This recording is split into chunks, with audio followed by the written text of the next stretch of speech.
अस्सलामुअलैकुम। उम्मीद करता हूँ कि आप खैरियत से होंगे। तो सबसे पहले ट्रैवलिंग की वजह से और कुछ तबीयत की जो है वो नासाज़ी की वजह से वीडियो में एक 10-12 दिन का जो है गैप आया है। तो इसके लिए आप माज़रत जो है वो कबूल कीजिएगा। नेक्स्ट इंशाल्लाह हम जो है वो रेगुलर रहेंगे। तो ये है जी गोल्ड का चार्ट। आज ओपनिंग पर हमें गोल्ड में 170 पिप के आसपास की गैप डाउन जो है वो ओपनिंग देखने को मिली है एज एक्सपेक्टेड मैंने इसलिए बोला है कि अगर आपने टेलीग्राम पर मुझे ज्वाइन किया हुआ है तो वहाँ मैंने कल आपको एक अपडेट दी थी। तो सेम एज गोल्ड में हमें गैप डाउन जो है वो एक जो ओपनिंग है वो नज़र आई।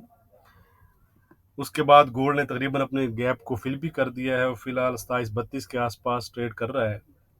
तो इसकी रीज़न ये थी कि वीकेंड पर इसराइल ने एक महदूद या एक कंटेन जो है वो किस्म का आप कह सकते हैं कि स्ट्राइक्स किए ईरान पर।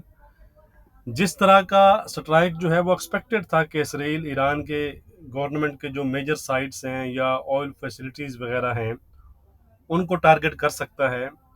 तो ऐसा कुछ हमें देखने को नहीं मिला। आप कह सकते हैं कि बहुत ही कंटेन और कैलकुलेटेड जो है वो रिप्लाई किया गया, जिसकी वजह से आप देखें कि ऑयल प्राइसेस में भी आपको एक 4.5-5% के आसपास करंटली जो है वो ऑयल प्राइसेस डाउन है, मेरे ख्याल में 5% से भी अबव हैं।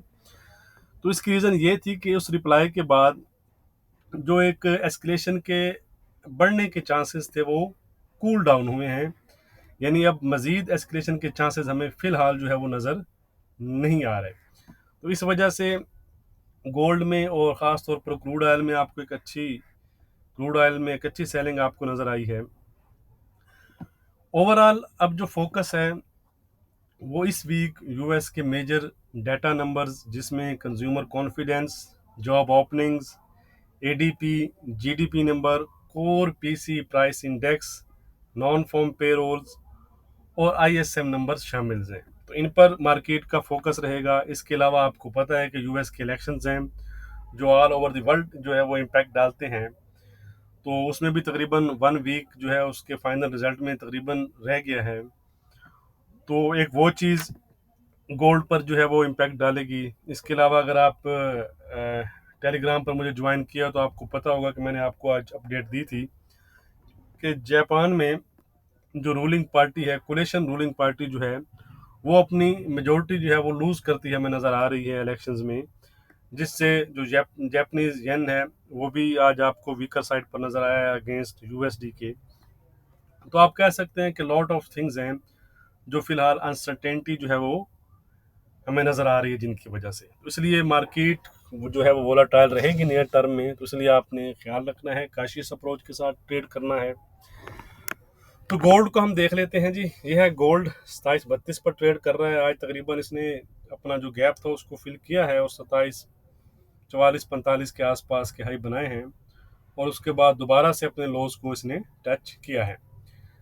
तो फिलहाल गोल्ड जो है वो हमें अंडर आप कह सकते हैं कि थोड़ा सा वीकर साइड पर हमें नज़र आ रहा है। कब तक वीकर साइड पर रहेगा? जब तक हमारी रेजिस्टेंस ब्रेक नहीं करता। रेजिस्टेंस आपको पता है कि मैंने आपको कहा था कि 27-46-48 के एरिया लाइव स्ट्रीम में भी, और वहीं से तकरीबन जो प्राइसेस हैं वो डिप लगाया है। तो एग्जैक्ट जो आप कह लें तो ये 27-47 का एरिया बनता है, जो बिल्कुल वन लाइन अगर मैं कहूँ। तो जब तक गोल्ड 27-47 के नीचे ट्रेड कर रहे हैं तो इसमें थोड़ा सा जो वीकर साइड है यानी बीरिश साइड आपको नज़र आ सकती है। 27-47 कह रहे हैं, 48 कह रहे हैं, 10 पिप के ऊपर नीचे आप कर सकते हैं। तो इसको अगर गोल्ड ब्रेक करे तो आप कह सकते हैं कि जो वीकनेस हमें गोल्ड में नज़र आ रही है वो फिर अवे हो सकती है और गोल्ड 27-53 और 27-58 तक जा सकता है। On the other side support है हमारा आज का 27-10 का। इसके नीचे गोल्ड 2700 और 2690 की तरफ जा सकता है। ट्रेंड फिलहाल गोल्ड का इंट्राडे के लिहाज से फ्लैट टू वीक है। ओवरऑल मैंने आपको बताया है कि 27-47 के नीचे नीचे गोल्ड जो है वो वीकर साइड पर रह सकता है, ठीक है, जो हमें चार्ट बता रहा है। लेकिन अगर 27-47 ब्रेक हो जाता है तो फिर ये आप इसको इनवैलिड समझेंगे।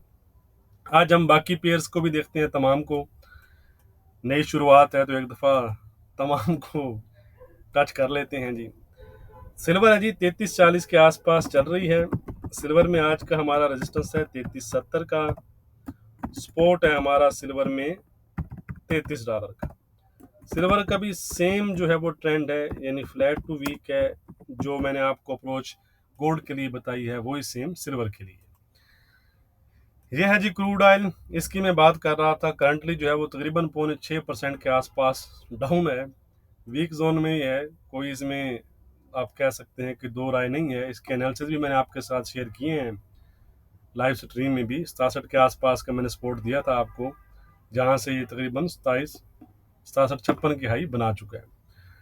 तो अव्वल तो एक ये वाला एरिया इसके पास $70 का, याद रखिएगा। जब तक ये 70 ब्रेक नहीं करता तो ये वीक जोन में ही रहेगा। लेकिन उससे पहले अब ये एरिया इसके पास है 2880, 68, 80, 90 का, ठीक है। लेकिन उसको भी आपने जेहन में रखना है, जो मैंने आपको एरिया बताया है $70 का। जब तक उसको ब्रेक नहीं करता तो ये डाउन साइड पर ही रहेगा। आज का हमारा रेजिस्टेंस है 6890 का। सपोर्ट हो चुका है 6630 का। ट्रेंड आई थिंक आप इसको अच्छी तरह जानते हैं कि ट्रेंड जो सूरत हाल है, ट्रेंड इसका वीक बना हुआ है। अब हम चलते हैं जी फॉरेक्स पेयर्स की जानिब। ये है यूरो। यूरो ने अपने कुछ लॉस से रिकवरी दिखाई है, लेकिन अभी भी वीक जोन में ही ट्रेड कर रहा है। वीक जोन में कब तक रहेगा? जब तक 840 को ब्रेक नहीं करता। 840 को ब्रेक करता है तो ये पॉजिटिव जोन में इंटर हो जाएगा, वरना ये वीक जोन में ही रहेगा। सपोर्ट है आज का 760 का। ट्रेंड है इसका इंटरडे के लिहाज से वीक। अब हम चलते हैं जी ब्रिटिश पाउंड की जानिब। ब्रिटिश पाउंड भी अपने रेजिस्टेंस एरिया, ये वाला एरिया जो है, आप 3000 कह लें या 2995 कह लें, ठीक है।